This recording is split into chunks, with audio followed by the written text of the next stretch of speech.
வணக்கம் தமிழரசன். வணக்கம். அதிமுக 2 குழுக்களாக பிரிஞ்சு போயிருக்கு. எஸ்பி வேலுமணி தலைமையில் ஒரு அணியாகவும் எடப்பாடி பழனிசாமி தலைமையில் ஒரு அணியாகவும். இதற்கு விஜய் தான் காரணமா, டிவிகே தான் காரணமா? விஜய் தான் காரணம்லாம் கிடையாது. என்னை பொறுத்த வரைக்கும் அதாவது இவங்களுடைய தனிப்பட்ட ஆசை விருப்பத்தின் காரணமாக அவங்க ஒரு விஷயத்தை நோக்கி நகர்ந்துருக்குறாங்க அப்படின்னு தான் பார்க்குறேன். இப்போ அந்த 24 உறுப்பினர்கள் இருக்கிறாங்க, கிட்டத்தட்ட முன்னாள் அமைச்சர்கள் நிறைய பேர் இருக்கிறாங்க. அதில் அவங்க எல்லாரும் ஒரு பதவி இல்லாமல் இருக்க முடியாது, அவங்களால பதவி பணம் இல்லாமல் இருக்க முடியாது அப்படிங்கிற அடிப்படையில் அந்த இடத்துக்கு நகர்ந்து இருப்பதாக நான் பார்க்குறேன். ஒரு 5 ஆண்டுகள் ஆட்சி இல்லாமல் இருந்துட்டாங்க. இப்போ மீண்டும் ஒரு 5 ஆண்டுகள் இல்லாமல் இருக்க முடியாது அப்படிங்கிற அடிப்படையில் இப்போ அந்த இடத்துக்கு நகர்ந்துருக்குறாங்க. இது 2 புள்ளியில் ஒன்று அவங்களுடைய சுயநலத்துக்காக அவங்க இந்த மாதிரியான ஒரு முடிவு எடுத்துருக்குறாங்க. அப்போ ஒரு கட்சி நான் அப்படின்னு பார்க்குறப்ப அப்படியான ஒரு முடிவை எடுக்கவே முடியாது.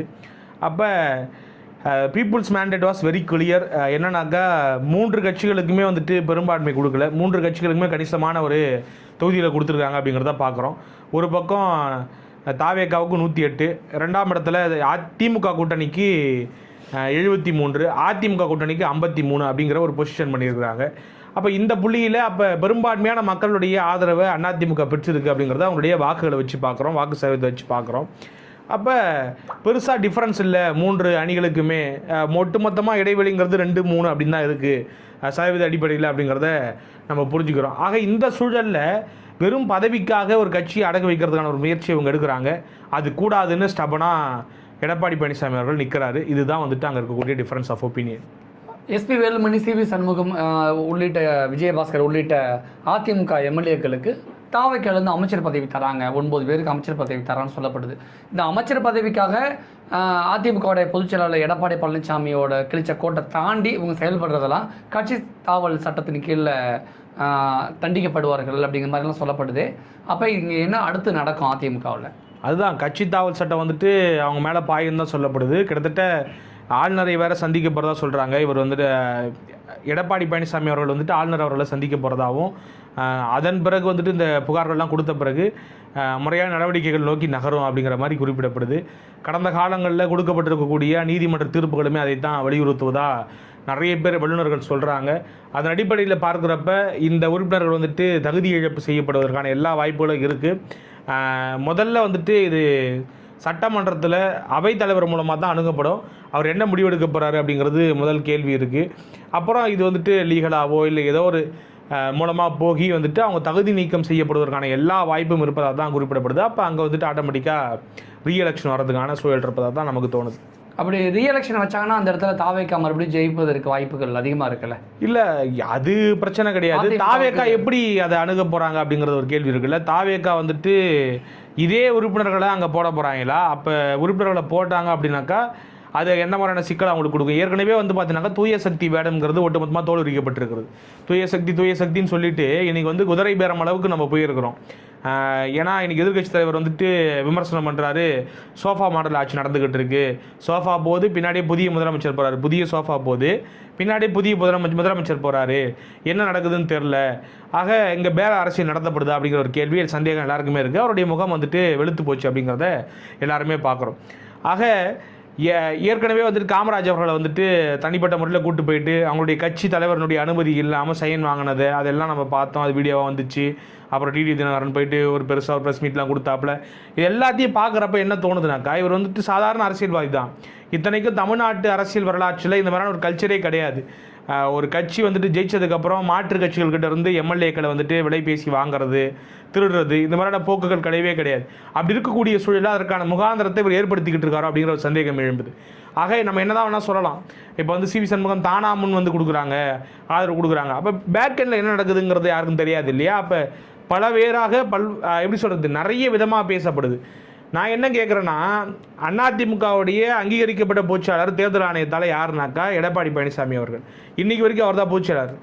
அவரை சந்திக்காமல் சிவி சண்முகம் தலைமையிலான அந்த அணியை போய் சந்திக்க வேண்டிய கட்டாயம் எங்கிறது? அப்ப விஜய் தான் தப்பா நடந்துக்கிறாரா? ஆமா, இது தப்பு தானே. இது கேவலம் இல்லையா? முதலமைச்சரா விஜயோட தவறு? அது முதலமைச்சராலாம் கிடையாது, அரசியல்வாதியா படு கேவலம் இல்லையாது. அதாவது இதுவரைக்கும் தமிழ்நாட்டில் இல்லாத ஒரு சூழலை ஏற்படுத்துறாரு இல்லையா? இந்தியா முழுக்க நிறைய பார்க்குறோம் இந்த குதிரை பேர அரசியலை, காசு கொடுத்து வாங்குறத, கட்சியை உடைச்சி வாங்குறது, இதெல்லாம் நிறைய பார்க்குறோம். ஆனால் தமிழ்நாட்டில் இது மாதிரி நடந்திருக்கா? இதுக்கு முன்னாடி கட்சிக்குள்ளார 1008 பிரச்சனை நடக்கும். அந்த கட்சிக்குள்ளார டீம் ஆள் மாறிப்பாங்க, அணி மாறுவாங்க, சண்டை போட்டுப்பாங்களே தவிர மாற்று கட்சியிலிருந்து ஆட்களை இழுக்கிறது, இப்படியாக ஒரு விஷயத்தை பண்ணுறது, உடைக்கிறது அப்படிங்கிறது இது வரைக்கும் நம்ம பார்த்தது கிடையாது. அப்படியான ஒரு விஷயத்தை ஒரு முதல்ல செய்கிறாப்புல. ஆனால் இது என்னன்னா எவ்ரிதிங் இஸ் ஃபேர் இன் பாலிடிக்ஸ்னு சொல்லுவாங்க. அரசியலில் எதுவுமே நியாயம் தான், அதிகாரத்தை பிடிப்பதற்கு, அதிகாரத்தை தக்க வச்சுப்பதுன்னு சொல்லுவாங்க. ஆனால் எனக்கு என்ன சிக்கல்னா, இந்த தூய அரசியல்வாதி வேடம் போடாதீங்க, நான் தூய சக்தின்னு சொல்லிட்டு தூவம் போடாதீங்க மக்கள்கிட்ட அப்படிங்கிறது தான் நம்மளுடைய வேண்டுகோள். தமிழக வெற்றி கழகம் விஜய் தூய சக்தி இல்லையா? தூய சக்தி கிடையாது, ஒன்றும் கிடையாது. அப்போ என்னன்னு சொல்லுவீங்க? அது அவ்வளோதான். அதுவும் நார்மலான அரசியல் கட்சி, அவ்வளோதான். எல்லா அரசியல் கட்சி மாதிரி செயல்படக்கூடிய ஒரு அரசியல் கட்சி தப்பான ஒரு முன்னுதாரணத்தை தமிழ்நாட்டில் ஏற்படுத்திக்கிட்டு இருக்கிறாங்க. அப்போ இளைஞர்கள் ஒரு மாற்றம் வேணும், இதுதான் அவங்க எதிர்பார்த்த மாற்றமா அப்படிங்கிற கேள்வி இருக்குல்ல. என்ன மாற்றத்தை நீங்கள் புதுசாக நிகழ்த்துவீங்க? ஒன்றும் நிகழ்த்தலை. இப்போ என்ன பண்ணிருக்கீங்க? திமுக கூட்டணியிலிருந்து திமுக தொண்டர்கள் வாக்களித்து ஜெயிச்ச அந்த கூட்டணி கட்சியினுடைய ஆதரவை பெற்று ஒரு பக்கம் ஆட்சி அமைக்கிறீங்க. அது போதாதுன்னு அதிமுக தொண்டர்களால் ஜெயிக்க வைக்கப்பட்ட அந்த உறுப்பினர்களுடைய ஆதரவை பெற்றுக்கிறீங்க. இந்த மாதிரியான ஒரு பேக் அண்ட் டோர் டீல் போட்டு அது நடக்கிறதா சொல்லப்படுது. அப்போ இதெல்லாம் வந்துட்டு நீங்கள் என்ன புதிய அரசியல் மாற்றத்தை கொண்டு வந்துட்டீங்க, என்ன பண்ணிட்டீங்க, நீங்கள் என்ன தூய சக்தி? ஆரம்பமே ஊழலில் தான் ஆரம்பிக்குது. இப்போ இது ஊழல் கிடையாதா? மாற்று கட்சியினுடைய எம்எல்ஏக்களை வந்துட்டு உங்களுக்கு ஆதரவாக திருப்புறதுங்கிறதே அபத்தம் இல்லையா? ஒரு கட்சி தலைவருடைய அனுமதி இல்லாமல் அவரை சந்திக்காமல் எல்லாரையும் சந்திப்பாராம் இவர். எடப்பாடி பழனிசாமி அவர்களை மட்டும் சந்திக்க மாட்டாராம். சிடிஆர் நிர்மல்குமார், அதாவது இப்போ அமைச்சராக இருக்கக்கூடிய சிடிஆர் நிர்மல்குமார் அவர்கள் சொல்கிறாரு, இன்றைக்கான சூழலில் வந்துட்டு எடப்பாடி அவர்களை சந்தித்தா சரி இருக்காது, அது மக்களுக்கு எதிராக செயல்படுற மாதிரி. இப்போ செயல்படுறது தான் மக்களுக்கு எதிராக செயல்படுறது. எந்த கட்சிக்காக எந்த சின்னத்துக்காக அந்த மக்கள் ஓட்டு போட்டாங்களோ உங்களை எதிர்த்து தான் அந்த மக்கள் ஓட்டு போட்டுருக்குறாங்க. திருவண்ணாமலையில் அதிமுக ஜெயிச்சிருக்குது, கீழ்ப்பணத்து தொகுதியில் இன்னும் 5 தொகுதியில் ஜெயிச்சிருக்கு, விழுப்புரத்தில் மயிலம் தொகுதியில் ஜெயிச்சிருக்கு, இப்படியாக தமிழ்நாடு முழுக்க 47 தொகுதியில் ஜெயிச்சிருக்கு அதிமுக. அந்த ரெட்டலை ஜெயிச்சிருக்குனாக்கா திமுகவும் வேணாம், அதாவது இது ஒரு விசிலும் வேணாம் தான் ஓட்டு போட்டிருக்கிறாங்க. ஒருவேளை அப்படி ஏதாவது ஒரு முடிவு எடுக்க பண்ணோம்னா கூட போஸ்ட் எலெக்ஷனில் அந்த கட்சி தலைவர் தான் முடிவு எடுக்கணும். அந்த கட்சி தலைவர் தான் எல்லாத்துக்குமான அத்தாரிட்டின்னு இருக்கும்பொழுது ஒரு கூட்டம் தனியாக பிரிஞ்சு ஒரு வேலையை பார்த்துக்கிட்டு இருக்கு, அப்போ அதற்கு நம்ம முழு ஆதரவு கொடுக்குறோம் அப்படின்னாக்கா அப்போ நீங்கள் என்ன, உங்களுடைய அரசியலுடைய தொடக்கமே நீங்கள் ஆட்சி அமைக்கிறதுக்கான தொடக்கமே ஊழல தான் ஆரம்பிக்குது. அது அமமுக காமராஜை டீல் பண்ண விஷயமா இருக்கட்டும், இப்போ அதிமுக உறுப்பினர்களை டீல் பண்ணக்கூடிய விஷயமா இருக்கட்டும். இன்னும் கூட ஒரு விஷயம் சொல்லப்படுது, இன்பதுரை அவர்கள் என்ன சொல்கிறாருனாக்கா சிபிஐ என்கொயரி வரைக்கும் போகலாம், அது வாய்ப்பு இருக்குது விஜய் அவர்கள் மீது அப்படிங்கிற அளவுக்கு சொல்கிறாப்புல. ஆக இதுதான் இன்றைக்கான சூழலாக இருக்குது. அதனால் நீங்கள் தூய சக்திலாம் ஒன்றுமே கிடையாது, சாதாரண அரசியல்வாதி தான். தமிழ்நாட்டில் இல்லாததையெல்லாம் செய்யக்கூடிய அரசியல்வாதியாக தான் நீங்கள் இருக்கிறீங்க. நான் உங்களை டிஃபரன்ஷியேட்லாம் பண்ண விரும்பலை, நீங்கள் தீய சக்தியா தூய சக்தியாலாம். ஆனால் நான் ஒரு பியூர் பாலிடிக்ஸ் பண்ணுவேன்னு ஒரு பொய்யை சொல்லிட்டு தெரியாதீங்கன்னு சொல்கிறேன். நான் அரசியல் நான் பண்ணுறேன் அப்படின்னு ஒத்துக்கிட்டு போங்க, நான் எந்த எல்லைக்கு வேணால் போவேன், எனக்கு அதிகாரம் தான் முக்கியம். நான் இங்கே அது ஒரு சின்ன நான் ட்ராமா, அது நான் பண்ணக்கூடிய ஒரு நாடகம், அவ்வளோதான். மக்களை நான் எந்த அளவுக்கும் போயிட்டு மூல செலவு பண்ணி ஏமாற்றுவேன் அப்படிங்கிறத நீங்கள் வெளிப்படையாக சொல்லிட்டு போங்க. அதிமுக எம்எல்ஏக்களாக இருக்கக்கூடிய விஜயபாஸ்கர், சிவி சண்முகம், எஸ்பி வேலுமணி, இவங்களுக்கெல்லாம் தாவேகாவுடைய முதலமைச்சர் விஜய் அவர்கள் அமைச்சர் பதவி கொடுத்தா மக்கள் ஏற்றுப்பாங்களா? மக்கள் அவங்க தொண்டர்கள் எப்படி பார்க்க போகிறாங்க, தொண்டர்கள் ஏற்றுப்பாங்களா? அதுதான் எனக்கும் தெரியல, ஒன்றும் இல்லை. ஏன்னா அவங்க ஏற்றக்கூடிய ஆளுங்கிறது எனக்கு சந்தேகமாக இருக்குது. ஏன்னா அவங்க எது பண்ணாலும் தான் ஏற்றுக்கிறாங்க. விஜய் அவர்கள் என்ன பண்ணாலும் எது பண்ணாலும் ஏற்றுக்கிறாங்கன்னும் பொழுது இதையும் ஏற்றுப்பாங்களோ என்னவோ எனக்கு தெரியாது. ஆனால் வெகுஜன மக்களுடைய பார்வை என்னவா இருக்கும், நான் 2 கட்சிக்கு மாற்றுன்னு சொல்லிட்டு நான் ஊழல்லாம் பண்ண மாட்டேன், தொடர்ச்சியாக அதிமுக ஊழல் சக்தின்னு சொல்லிட்டு அதுவும் மற்றும் பலர்னு குறிப்பிட்டுட்டு அந்த மற்றும் பலர்லேருந்து 24 எம்எல்ஏவுடைய பலம் உங்களுக்கு தேவைப்படுதுனாக்கா அப்போ அதிமுக தொண்டர்கள் இல்லாமல் உங்களால் ஆட்சி அமைக்க முடியாது அப்படின்னு புரிஞ்சுக்கலாமா? அதிமுக தொண்டருடைய தயவு இல்லாமல் உங்களால் எதுவுமே பண்ண முடியாது. நீங்கள் ஒரு வீக்கான ஒரு ஆள், நீங்கள் ஒரு வீக்கான ஒரு பார்ட்டி. நாங்கள் இது வரைக்கும் அதிமுக 7 முறை ஆட்சி செஞ்சுருக்கு, 7 முறையும் கிளியர் மெஜாரிட்டி, ஒரு முறை கூட மைனாரிட்டி ஆட்சி அமைச்சிருக்கு. திமுக கூட ஒரு வாட்டி மைனாரிட்டி ஆட்சி அமைச்சிருக்கு, அதோட வித்து ப்ரீ எலெக்ஷன், அதாவது எலெக்ஷனுக்கு முன்னாடியே அமைக்கப்பட்ட கோயிலேஷன், அது ஒரு கூட்டணி, அதன் மூலமாக அவங்க மைனாரிட்டி ஆட்சி அமைச்சாங்க கூட்டணி கட்சியோட ஆதரவோட. ஆனால் இது வரைக்கும் தமிழ்நாட்டில் மாற்று கூட்டணியிலிருந்து அந்த கட்சிகளுடைய கடன் பெற்றோ இல்லை வேறு சில கட்சிகளிலிருந்து எம்எல்ஏக்கள் இது போல் கடன் வாங்கி ஆட்சி அமைச்சது கிடையாது. அதுதான் சட்டமன்றத்தில் எதிர்கட்சி தலைவர் பேசினார். ஆக எப்பயுமே அதிமுகவுக்கு மக்கள் கிளியர் மேண்டேட் கொடுத்துருக்காங்க, உங்களுக்கு கொடுத்தது கிளியர் மேண்டேட் கிடையாது. அப்போ இதெல்லாம் நீங்கள் புரிஞ்சுக்கணும். இது தெரியாமல் நம்ம ஏதோ ஒரு நம்ம மக்கள் முழுசாக ஏற்றுக்கிட்டாங்க அப்படின்னு ஒரு புலனாக இது அடைகிறது இருக்குல்ல. இவர் வாங்கின வாக்குகளே நீங்கள் இப்படி பிரிக்கலான்னா சிட்டி சென்டர், அர்பன் சென்டர்லையும் சபர்பன் சென்டர்லையும் அதிகமான வாக்குகளை பெற்றிருக்காரு. நீங்கள் இங்கே மார்ஜின்லாம் பார்த்தீங்கன்னாக்கா பெரிய பெரிய மார்ஜினாக இருக்குது சிட்டிகளில். அதே போல் நீங்கள் திருச்சி, கோயம்புத்தூர், சென்னை, நிறைய மதுரை, இந்த மாதிரி மாவட்ட தலைநகரங்கள் இங்கெல்லாம் நல்லாவே ஸ்கோர் பண்ணியிருக்காங்க. கிராம பகுதிகளில் அந்தளவுக்கு ஸ்கோர் பண்ணலை. அப்போ இந்த வாக்கு சதவீதத்தையே வந்துட்டு நீங்கள் ரெண்டாக பிரிச்சிங்கனாக்கா உங்களுக்கு கிளியராக தெரியும் சிட்டியில் தான் வந்துட்டு அதிகமான அபிமானம் இருக்குதுன்னு சொல்லிட்டு. ஆக இதுவுமே முதல் தேர்தல், எல்லாருமே வந்து இந்த சேஞ்சு மாற்றம், இந்த எப்படி சொல்கிறது, இந்த குழந்தைகள்லாம் போய் அந்த பிரச்சாரம் பண்ணது, அவங்க வீட்டில் வந்துட்டு மண்டையை கழுவுனது, இப்படியான விஷயங்கள் நிறைய பேர் இப்போ என்ன சொல்கிறாங்கன்னா, நாங்கள் தெரியாமல் தோற்றுருவார்னு நினச்சி ஓட்டு போட்டோம், ஜெயிப்பார்னு நினைக்கல, நாங்கள் தோற்றுருவார்னு நினச்சோம், நாங்கள் திமுக தான் ஜெயிக்கணும்னு நினச்சோம், நாங்கள் அதிமுக தான் ஜெயிக்கணும்னு நினச்சோம், இப்படி சொல்லக்கூடிய ஆட்கள் நிறைய பேர் இருக்கிறாங்க. இது போக என்னன்னாக்கா, நாங்களே எதிர்பார்க்கல, ஓட்டு போட்டு தப்பாக போச்சு, இப்படிலாம் இப்போவே பேச ஆரம்பிச்சிட்டாங்க. ஆக இதுதான் சூழலாக இருக்குது. ஆக இந்த சூழலில் வந்து நம்ம இப்படியான ஒரு விஷயத்தான் பண்ணிக்கிட்டு இருக்கோம் பொழுது நம்ம திரும்ப தூய சக்தியின் பிரகடனப்படுத்திக்கிறதுக்கு 10 பைசா கூட வேல்யூ இல்லை. அதிமுக ரெண்டாக பிளவுபட போகுது, சிவி சண்முகம் தலைமையில் ஒரு மீட்டிங் நடக்குது அப்படிங்கிற பேச்சுவார்த்தை நடக்கும் பொழுது லீமா ரோஸ், திருச்சி லால்குடியிலிருந்து போட்டிட்ட மார்ட்டினுடைய அவங்களுடைய மனைவி லீமா ரோஸ் வந்து எடப்பாடி பழனிசாமி அணியில் தான் இருந்தாங்க. எப்படி எதனால் அவங்க திடீர்னு சிவி சண்முகம் டீமுக்கு மாறினாங்க? இல்லை, அவங்க ஆரம்பத்துலேருந்தே அவங்க கூட தான் இருக்காங்க. அவங்க தான் வந்துட்டு மூலமே நினைக்கிறதுக்கு. ஆரம்பத்துலேருந்தே அவங்க வந்துட்டு அந்த பக்கம் தான் நிற்கிறாங்க. ஒட்டுமொத்தமாக எல்லா கேண்டிடேட்ஸும், அதாவது ஒட்டுமொத்த எல்லா எம்எல்ஏக்களும் சேர்ந்து மீட்டிங் போட்டப்போ அவங்களும் இருந்தாங்க. அவங்க அணியாக செயல்பட ஆரம்பித்த உடனே, தனியாக போய் அவங்க ஒரு குழு அமைச்ச உடனே அப்போலேருந்து லீமா ரோஸ் அவங்க கூட தான் இருக்கிறாங்க. இந்த பக்கம் இல்லவே இல்லை. அந்த அம்மா ஒரு பக்கம் வந்துட்டு காமெடி பண்ணிக்கிட்டு ப்ரெஸ் மீட்லேயும் போயிட்டு என்னன்னாக்கா தலைவர் முடிவு பண்ணுவாங்க. யார் அந்த தலைவர் முடிவு பண்ணுவாங்க யாருன்னு கேட்குற, எஸ்பி வேலுமணியா, சிவி சண்முகமா, என்னென்னு. அதாவது வேலில் போனவனான வீட்டில் எடுத்த விட்ட கதையாக தேவையில்லாமல் அதை கட்சியில் சேர்த்து இன்றைக்கி வந்துட்டு அது பிரச்சனைக்கான மூலமாக அந்த அம்மா மாறி இருக்கதா எல்லாரும் பேசிக்கிறாங்க. நமக்கு வரக்கூடிய தகவல்கள். அதாவது இன்னொன்று நிறைய கேட்டாங்க, பத்திரிகையாளர்களே கேட்குறாங்க, இந்த மாதிரி தாவேக்காக்கு ஆதரவு கட்சியை சேர்க்கறதுக்காக தான் நாங்கள் தாவேக்காக்கு ஆதரவு கொடுக்குறோம், இன்னைக்கு என்ன கட்சியை சேர்க்கறதுக்காக தாவேக்காக்கு ஆதரவு கொடுக்குறீங்க, எனக்கு ஒன்றும் புரியல. ஆக இதுதான் வந்துட்டு சூழலாக இருக்குது. ஆதவர்ஜுனா கூட நேற்று பேசியிருந்தாப்புல, மாண்புமிகு அமைச்சர் என்ன பேசியிருக்காப்புலனாக்கா, திமுகவை அழிக்கிறது தான் வந்துட்டு அதிமுகவுடைய நோக்கமாக இருக்கும், நோக்கமாக தான் அந்த கட்சி தொடங்கப்பட்டது, அம்மையார் அவர்கள் எதுக்கு போராடினாங்க, எம்ஜிஆர் அவர்கள் எதுக்கு போராடினாங்க அப்படிங்கிற ஒரு குற்றம் வச்சுருந்தாப்புல. அதை நாங்கள் பார்த்துக்குறோம், திமுக எதுக்கு வேலையும் நாங்கள் பார்த்துக்குறோம், உங்கள் கூட சேர்ந்து வந்து எதுக்கிற அளவுக்கு வந்துட்டு அதிமுக தரங்கட்டு போயிடல, சபார்டினேட் ஆகி போயிடல. அப்போ இவங்க தாவேக்காவுடைய எண்ணம் என்னவாக இருக்குனாக்கா, அதிமுக தாவேக்காவுக்கு உறுதுணையாக நின்று திமுகவை வந்துட்டு காலி பண்ணணும் அப்படிங்கிறது இதுவாக இருக்குது. இதுவே நான் அப்பட்டமாக பார்க்குறேன். என்னுடைய கருத்து, ஆழமான கருத்து என்னன்னாக்கா, நான் தொடர்ச்சியாக எழுதக்கூடிய ரைட்டப்ஸை கூட நான் சொல்கிறது என்னென்னா, கடைசி வரை திமுகவை எதிர்த்து அதிமுக போராடணும். அதுதான் வந்துட்டு அதிமுகத்தினுடைய ஆசையாக இருக்குது. தமிழ்நாட்டில் தமிழக அரசியலை நன்கு உன்னிப்பாக கவனிக்கக்கூடிய எல்லா ஆட்களுமே என்ன சொல்லுவாங்கனாக்கா, திமுக அதிமுக இருமுனை போட்டியாக நிற்கிற வரைக்கும், இரு துருவங்களாக இருக்கிற வரைக்கும் தமிழ்நாட்டினுடைய அரணாக அவங்க ரெண்டு பேருமே இருப்பாங்க. வேறு எந்த சக்தியும் உள்ளே வந்துட முடியாது. இன்றைக்கி வந்துடுச்சு ஒரு சக்தி, தாவேக்காங்கிற சக்தி உள்ளே வந்துடுச்சு. ஒரு பேஸ்லெஸ் ஒரு கூட்டம், எந்தவித அடிப்படையும் இல்லாத ஒரு கூட்டம் வந்துடுச்சு. அது ஒரு ஆபத்து தான். ஆனால் இந்த ரெண்டு பேருமே களத்தில் இருக்கணுங்கிறத எல்லாருமே விரும்புகிறாங்க. நீங்கள் பத்திரிகையாளர்கள் நிறைய பேர் ரைட்டப்ஸ் எழுத பார்க்குறோம். இந்த பிரச்சனை வந்த உடனே திமுக ஆதரவு பத்திரிகையாளர்களுமே ஒரு சில பேர் என்ன எழுதுனாங்கனாக்கா, அதிமுக எந்த நிலையிலும் அப்படி அவர் முடிவு எடுத்துடக்கூடாது, அதிமுக போராடணும், அதிமுக இங்கே இருக்கிறது வந்துட்டு தமிழ்நாட்டினுடைய அரண் அப்படின்னு எழுதுகிறாங்க. இந்த புள்ளியிலிருந்து அதை நான் அணுகிறேன். திமுக எதிர்க்கிறது முக்கியம் தான் அதிமுகவுக்கு. அது திமுக அதிமுகங்கிற கான்டெஸ்ட் என்றைக்கும் இருந்துக்கிட்டு இருக்கோ அன்றைக்கு வரைக்கும் திமுகவை அதிமுக தனித்து எதிர்த்து நிற்கும். ஒரு காலமும் வந்துட்டு ஒரு பேஸ்லெஸ் கூட்டத்துக்கிட்ட போயிட்டு எந்தவித கொள்கையும் இல்லாத, அடிப்படை இல்லாத ஒரு எப்போ வேணா அந்த கூட்டத்தை வந்து நீங்கள் தண்ணி அது எந்த பாத்திரத்தில் ஒன்றா ஊற்றினாலும் அந்த ஷேப்புக்கு மாறிடுன்னு சொல்லுவாங்க தெரியுமா, அந்த மாதிரி அந்த கூட்டத்தை யார் வேணால் எடுத்துக்க முடியும் கையில். நீங்கள் அதுக்கு நிறைய உதாரணங்களை பார்க்க முடியும். இப்போ உதாரணத்துக்கு நாளப்புறம் வந்துட்டு தமிழ்நாட்டுக்கு ஒவ்வாத சில திட்டங்களை வந்துட்டு அந்த கூட்டத்தை வச்சு நீ செயல்படுத்த முடியுங்கிறது எல்லாம் அந்த சமூகம் பார்க்க தான் போகுது.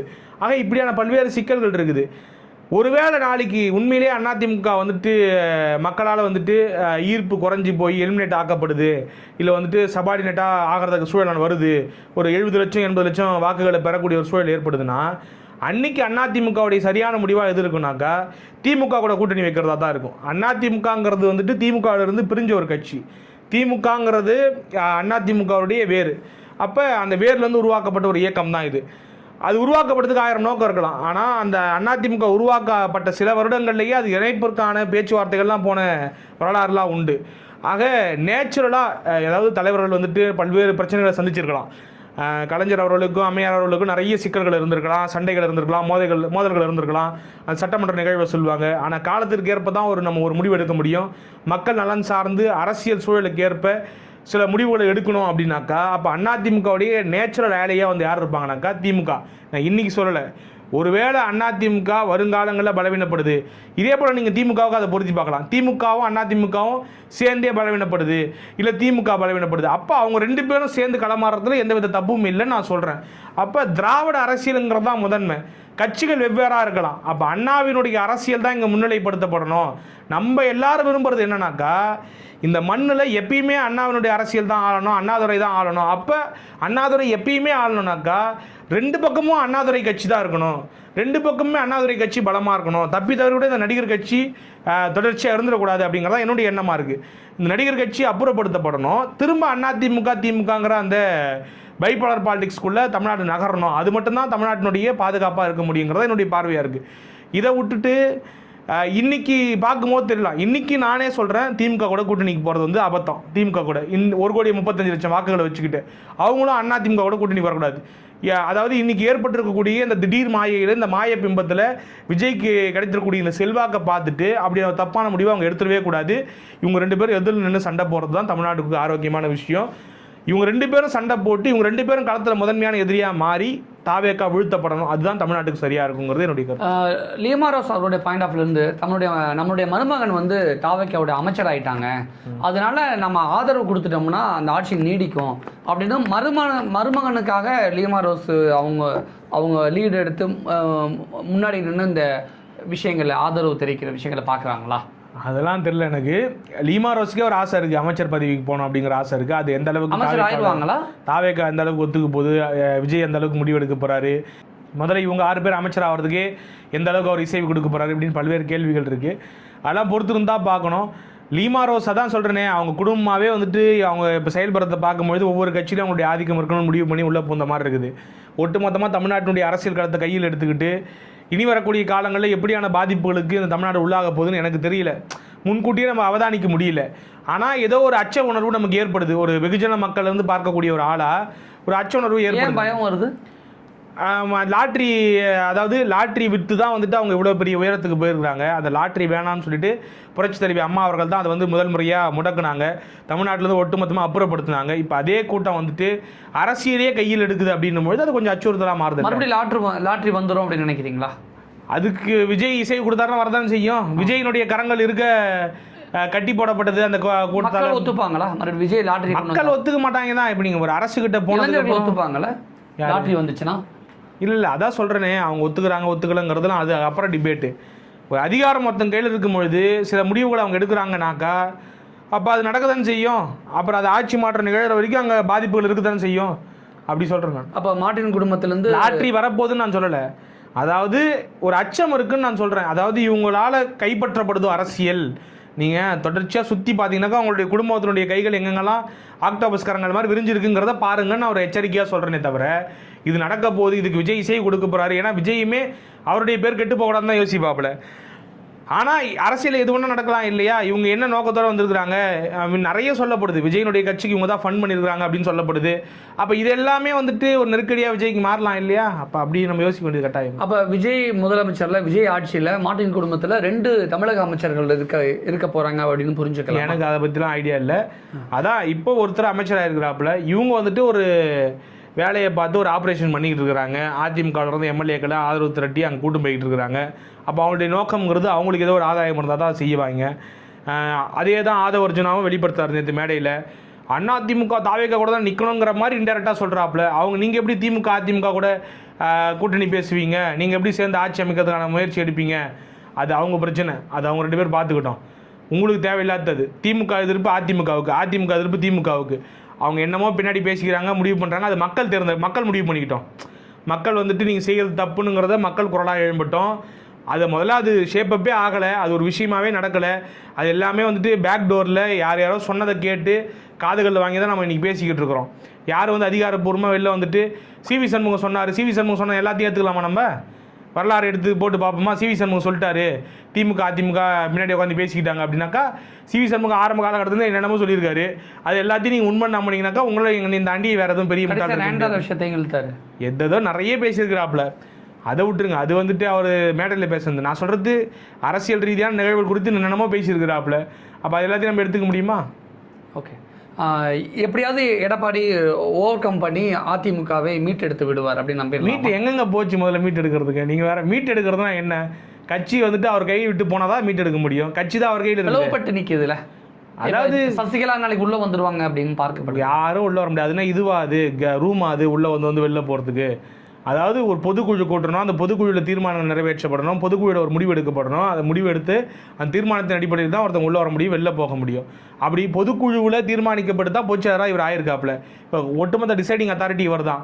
பொதுக்குழு தான் டிசைட் பண்ணுமே தவிர நீங்கள் நினைக்கிற மாதிரி அது என்ன விளையாட்டு சாமானா? யார் ஒன்றா எம்ஜிஆர் மாடியில் போய் அந்த சீட்டில் உட்காந்துக்கிறதுக்கு? அதுக்கு அந்த கட்சிக்குன்னு ஒரு பைலா இருக்குது, அந்த பைலா திருத்தி அமைக்கப்பட்டிருக்கிறது, அந்த பைலாவுக்கு உட்பட்டு தான் எல்லா விஷயங்களும் நடக்கும். ஆக இன்னைக்கான சூழலில் எடப்பாடி அவர்கள் தலைமையில் தான் வந்து கிளியர் கட்டாக அதிமுக இழங்குது. யாரோ 23 எம்எல்ஏ மட்டும் வெளியில் போய் செயல்பட்டுக்கிட்டு இருக்காங்க, அவ்வளோதான். பெஞ்சமின் ரிட்டன் வந்து எடப்பாடி அவர்களை சந்திச்சிருக்காரு, வீரமணி ஆதரவாக பேசியிருக்காரு. வீரமணி ஆதரவாலாம் பேசல. அவர் என்ன பேசியிருக்காருனாக்கா, அதான் அந்த டீமே அதான் சொல்லிக்கிட்டு இருக்காங்க, எடப்பாடி தான் எங்கள் பொதுச்செயலர், ஆனால் நாங்கள் இதெல்லாம் பண்ணுவோம் அப்படின்னு சொல்லிக்கிட்டு இருக்காங்க. அதை தான் வீரமணி பேசியிருக்காப்புல. மற்றபடி எதுவும் அதான் சொல்கிறேனே, இந்த கூத்துக்கள்லாம் நடந்து ஒரு ஷேப்பப் வரும். எடப்பாடி அவர்கள் என்ன டிசைட் பண்ணி எப்படி கட்சி நடத்த போகிறாரு, நகர்த்த போகிறாரு? ஏன்னா இன்னும் 6 மாதத்தில் வந்து உள்ளாட்சி மன்ற தேர்தல் வரப்போகுது, அதற்கு தயாராக வேண்டிய கட்டாயம் இருக்குது. எனக்கு ஒரு விஷயம் கிளியர் கட்டாக தெரியுது, தொண்டர்கள் வந்து எடப்பாடி அவர்கள் பின்னாடி இருக்கிறாங்க. அப்போ அதுதான் வந்துட்டு அவருடைய பலம். என்னைக்கு வந்து தொண்டர்களுடைய நம்பிக்கை அவர் இழக்கிறாரோ அன்றைக்கி தான் அவர் வருத்தப்படணுமே தவிர மற்றபடி அவர் வருத்தப்படவே தேவையில்லை. அப்படி தான் என்னுடைய புரிதல் இருக்குது. அதிமுகவில் அடுத்தடுத்து என்ன நடக்குது அப்படிங்கிற நம்ம பொறுத்திருந்து பார்க்கலாம். நிறைய விஷயம் ஷேர் பண்ணிக்கிட்டீங்க. நன்றி.